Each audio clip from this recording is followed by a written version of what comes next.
Hey guys, how's it going? It's Al. Week 5 on Draftkings, and we have a top stacks video for you. I go through all of the teams and the entire list and their pass catchers and matchups, and I try to come up with my top 5 stacks as we record this every Thursday live on Twitch. There is a link down below in the description. I am shocked by the amount of people that don't know how to click show more in the description.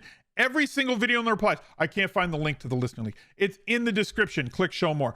I don't know where any of the links to these other sites. It's in the description. Click show more. If you're watching this on mobile, I understand that there's no show more button, but if you look underneath the screen, if you're holding your phone vertically and you look right above the screen as it's on the top, you see the title of the video, click that. That will drop down and you'll see every single link that we're talking about. That's where all the stuff is. Hopefully that helps with the confusion.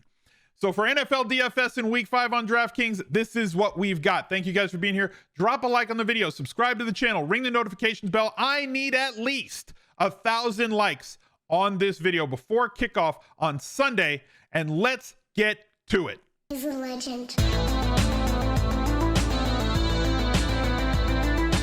The Smiz Gang Listener League. This is what you guys have been trying to find, right? One, there's a really fast way to get there.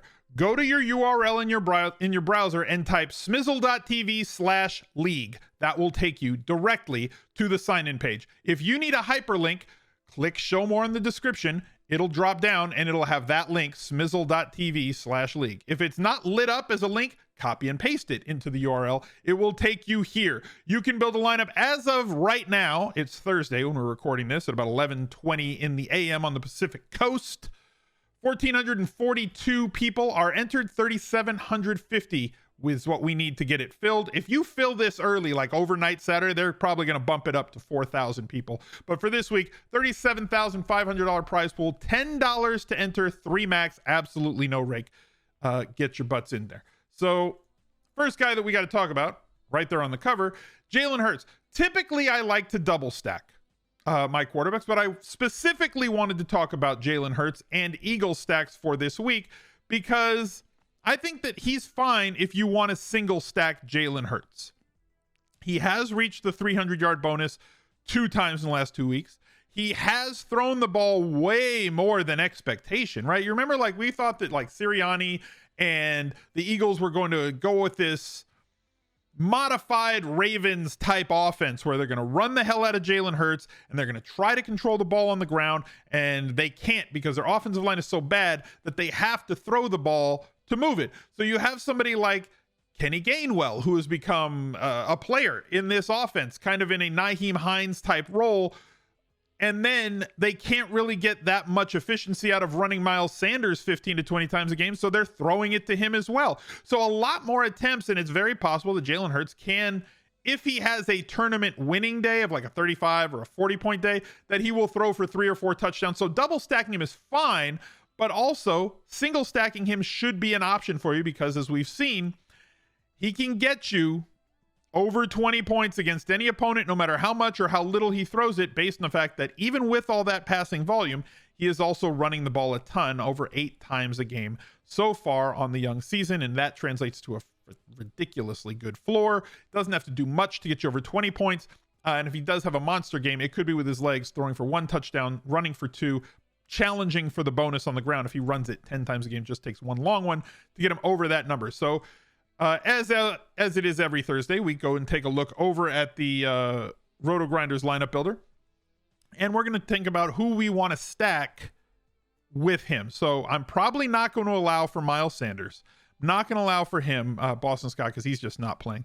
If you want to allow for Kenny Gainwell in there, then I would probably allow for Sanders as well. For the sake of this video, I won't. Leave both tight ends in, yes. Quez Watkins, fine. Greg Ward, probably not really. And Jalen Reagor, fine. But when I do this, I'm going to fire or upweight or boost Devonta Smith in lineups that include him, because I want Devonta Smith, or just lock him. Any lineup that has Devonta Smith, I am going to probably make sure, or sorry, every lineup that has Jalen Hurts, I'm going to make sure that Devonta Smith is in those lineups. And then if I have a secondary guy, it'll pile in one of these other guys as well, because the most targets, the most air yards, good red zone usage, everything else. I'm going to allow for 1 to 2 players with him, and then we'll move on to our next guy, who is going to be Dak Prescott, who, guess what, still really good at football, still has a very explosive offense. I have not looked at percentage numbers yet because I don't think that they're really all that viable until like Friday afternoon after we know who's in and who's out. There's still guys that like we don't know their injury status. Do they practice on Thursday? Do they practice on Friday? But I think it's safe to say that Ezekiel Elliott is going to be somebody who's going to hold some weight this weekend based on his past 2 weeks' performance. So Dak Prescott has the ability on very few pass attempts, under 30 pass attempts each of the last 3 weeks, but 3 touchdowns and 4 touchdowns in 2 of those 3 touchdowns against Tampa Bay in week 1. So can certainly viably support multiple pass catchers in lineups with him. So if we plug him in at quarterback and we go back over to here, in the Rotogrinders lineup HQ, we're going to X out all the running backs because the reason to play Dak Prescott double stacks is mostly to leverage off of Ezekiel Elliott, who has, or Tony Pollard, if you're playing Tony Pollard, to try and get your way there. I will allow Schultz, I will allow Jarwin, but probably only one of them in any lineup as I'm going to close the flex because I'm not going to want to have a flex player who's a tight end. I will allow Ced Wilson to be in that group, but not necessarily force him into those lineups. And I'm going to have this condensed group in here. Amari Cooper is kind of the weird one who has not really seen a lot of targets the last couple of weeks, although he was extremely useful last game. But he did it on not a lot of targets. Against Carolina, only 3 targets. Only 4 against Philadelphia. Only 5 against the Chargers. But he caught that touchdown, had 69 yards. Nice.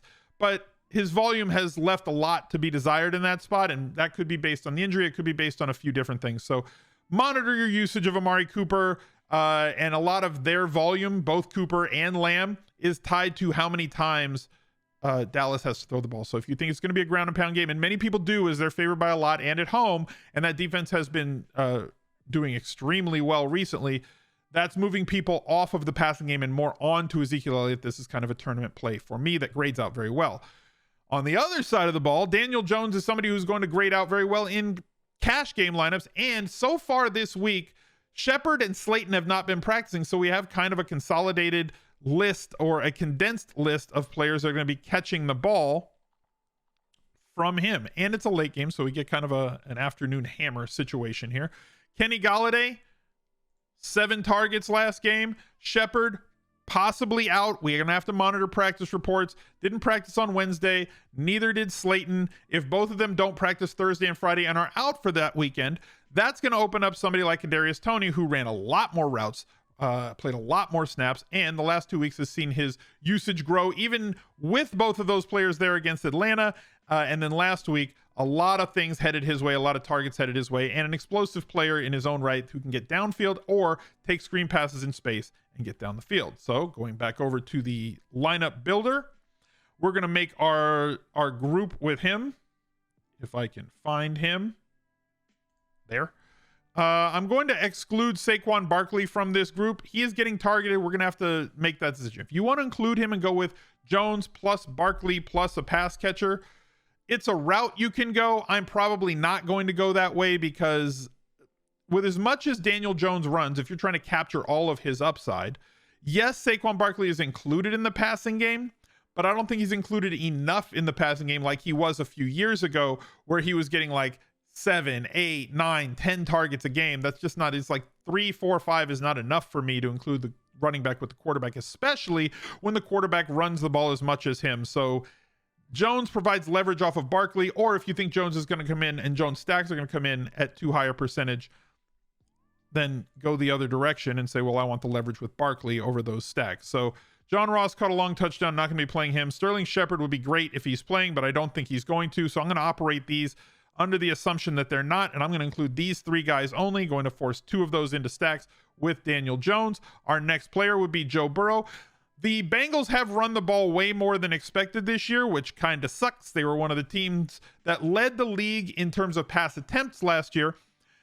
And those attempts have come down because they've been running the hell out of the ball with Joe Mixon to try and hide that defense, keep the ball a little bit more under control, to try and keep pressure off of Joe Burrow. It's easier for offensive line, especially when you have a bottom half of the league offensive line, to work on the attack instead of pass blocking.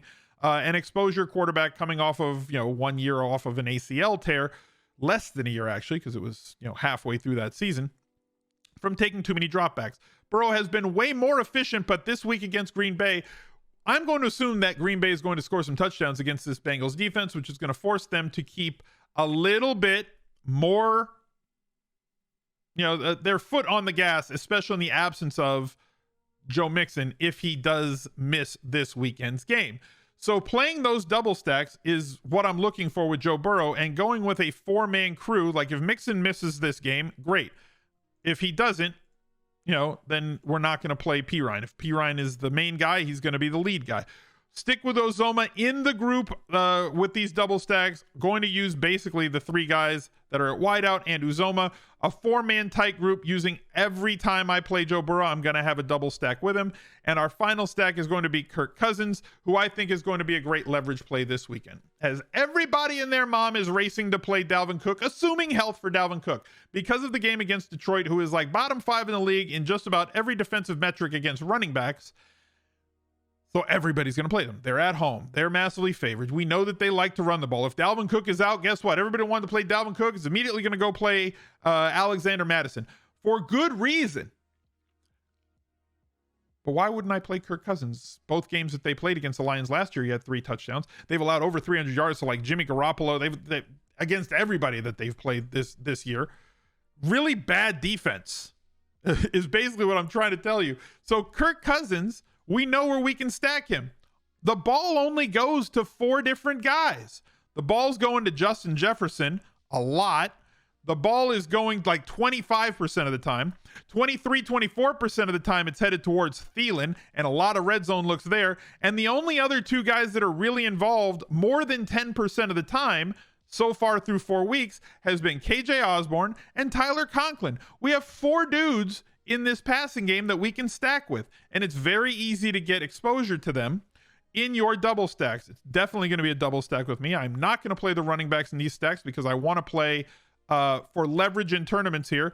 I'm going to make it so that I get 2 of them in every single one of my Cousins stacks if I'm building Cousins stacks, and we'll have a bring back player from the Lions. Probably going to be Swift, might be Williams. If you want to play one of the pass catchers, or Hawkinson, that makes sense too. And Rotogrinders gives you a very easy way to build these game stacks if you don't want to build the actual groups, by going over to the stacks clicker right here on top, which basically says use a quarterback from the first team, 2 wide receiver tight ends from the first team, and have a bring back player from the opposing team of a running back, wide receiver, or tight end. You click the teams that you want to have that with, or exclude all the other quarterbacks except for the ones that you want in stacks would be the easiest way to do it.